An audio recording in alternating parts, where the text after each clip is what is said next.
Абдышүкүр Нарматов. Илим жөндөн-жөн жоголбойт, алымдардын кетүүсү менен жоголот. Устаз, өзүңүзгө жакшы караңыз, сиз үммөткө керек адамсыз. Чубак устаздын мага айткан акыркы сөзү ушул болду. Саат 8-де сүйлөштү беле, мен жакшымын, өзүңүзгө караңыз, үммөткө керексиз деп менин көңүлүмдү жубаткан. Көп өтпөй суук кабар келди.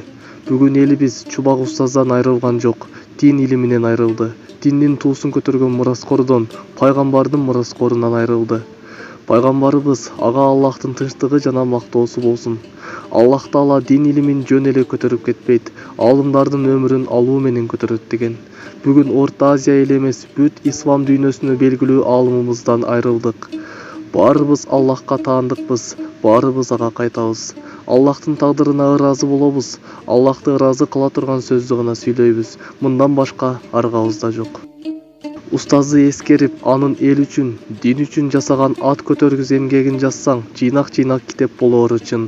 Бирок азыр оозума бир ооз сөз келбей, айтаарга сөз таппай отурам.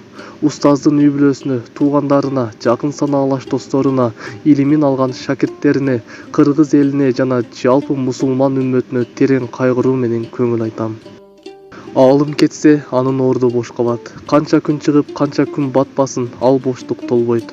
Кылымда бир жаралган алымыбыздын барар жери бейиш болсун. Аллах Таалам билип-билбей кетирген күнөөлөрүн кечирсин. Устазыбыздын жайдары жүзү, уккан жанды бир жылмаюуга аргасыз кылган куйкум сөздөрү, жүрөк түпкүрүнө барып жайгашкан орундуу сабактары ар дайым элесибизде сакталат. Кайрат кыл кыргыз элим, жамандыктын арты ушул болсун. Абдышүкүр Нарматов.